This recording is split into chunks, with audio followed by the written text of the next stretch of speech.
Hello, John. Yeah, well, And so today we're going to talk about the Hill of Tara. I was up there quite recently. It's a very, very beautiful place. It's very, very windy up there, and you have to be well prepared for it. But I just want to talk about it, and I may give you a few brief facts before we go into it. It's an ancient ceremonial burial site in County Meath. It is the place and the seat of the High Kings of Ireland. It has numerous monuments and earthworks dating back from the Neolithic to the Iron Age. It has a passage tomb called the Mound of the Hostages. Um, the Mound of the Hostages holds the remains of hundreds of people, which are mostly cremated bones. I think after visiting the site itself, I think they need to do more to develop it. I think they need to do more to excavate the site. And there's a lovely church which we'll talk about throughout the video. So have you been to the Hill of Tara yourself? I have many a time, and it is a very historical site going back, I think, about 5,000 BC or something. Yeah, goes back. And so there's been ceremonies in that Hill of Tara for many centuries, and the people that were chieftains, what we might have had, or then the would have been kings, but not kings in the. They would have an Irish title that would indicate that they were of that order, because it's like everything else. People often need guidance from somebody that is in charge, and so these the people were in charge, and then they had this stone where they was a ceremonial stone where they were crowned, and so it has a continuous history and marvelous ex, ex, marvelous sites that indicate its antiquity, and the fact that the people that were buried there would have been probably of the sort of the chieftain class, and the people that would have been in charge in those times. They would have had a hard re and re. They would have had those, which just means king in English, but it would have been Irish Gaelic, that they would have been familiar with that marvelous culture that the Gaelic had. And some of the words in Gaelic was often coming from the continent, or from the Celtic era. It wasn't just confined to this country. There was other parts in Europe that had that same type of culture, and so we had that, and the business of the hostages. Now, that's normally symbolising somebody that it could have been other chiefs and their sons coming to sort of be supportive, that the others were supporting them, because there'd be an odd feud here and there, but so these were probably in a safe environment, but the business of hostages means that you're going to be a prisoner, doesn't it? Because hostages is mentioned quite a bit. But it's the historical site. You could be there for a week or more to sort of examine the whole situation, because I paid many a visit to it over the years, and you're always finding out something new. Yeah, But the site could be more. This Protestant church that was built and used some of the stones of the earlier building. church that was there, which is not a prudent thing to do, to my way of thinking. To my way of thinking, is a form of pillage of our ancient history, and now it's a visitor centre, which probably is helpful, and maybe to have films or something that you can look at, showing something about it. I don't know if you had that experience, or have they got that. I thought I had it when I visited.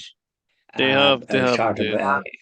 you could see the history and all the rest of it, and very informative. So it's something the Office of Public Works, and they do a good job, generally speaking, because they look after all these sites, and we have so many of them in this country.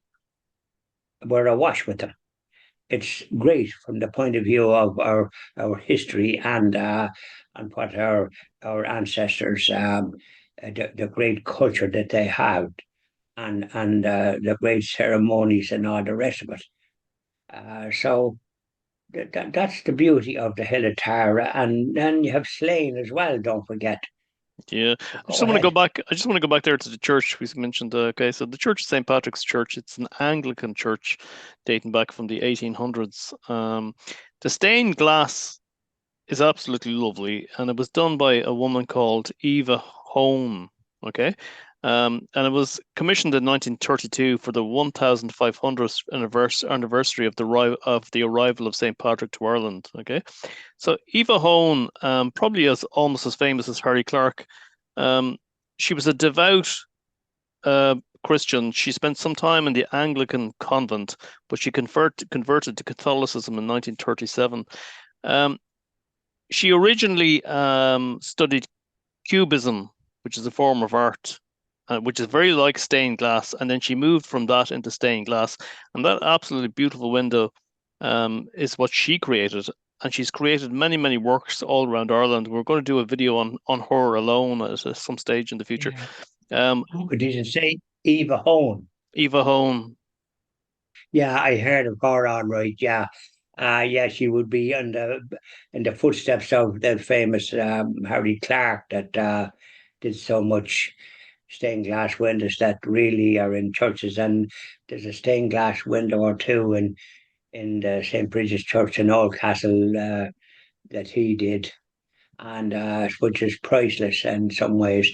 And the business of Eva Hone, she was very good as well, and I think she really come into her own when she converted to being a Catholic, because of the great gift that brings to whatever you're doing. That's great. But St. Patrick, just digress a little bit here about Tara. St. Patrick was on the hill of Tara and lit a Paschal fire like it was Easter. And normally the first fire that was lit was in Tara. And there was a high king there. And suddenly he sees a fire in the hill of Tara. And so his soldiers or whatever they were called, they wouldn't be called that because the Druids were in charge that time. They were the ones that had some kind of rights or whatever it was. And so they sent and brought this, whoever lit the Paschal fire, and it was St. Patrick. So he came along, and I think he had a shamrock, and he explained about what he was about. And the king listened and was impressed, even though he didn't convert. But he allowed St. Patrick to continue and do what he was doing without let or hindrance. He gave him the freedom to do that. And that was a great insight on behalf of that king. So they weren't going to condemn him like there was. The Druids weren't too happy, but St. Patrick was able to deal with them in such a way that they some of them converted, I think. So that was a very dramatic time, and there was a king there even at that time in 432. So it's gone back thousands of years. Hmm.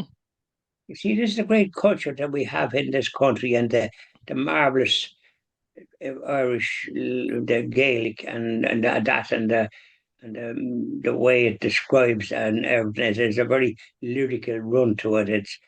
It's like the French. You're not sort of cutting through corners. You just say, "Cá will to a dull a card," and that kind of thing. Which way are you going, friend? A card. And another one when you arrive, if you arrive to somebody, Gin Usa, and so on, Michel Lamas and a car and other. A Gin Usa means a noble one, but in English it sounds crazy, doesn't it? But people were addressed like Gin Usa. And then the Irish and all the rest of it, and the traditional Irish, not the way now they're after destroying it with their phonetic sound with H's where there was booches. And that's the worst thing they ever did. It's extraordinary that this great Gaelic that they destroyed it, because that was the language of all those kings and Ardries, High Kings, and all the rest of it in Tara, all those centuries ago and for centuries before, going back to the Bronze Age. Fantastic. Excellent. Well, thank you very much, John. Thank you very much, Albert.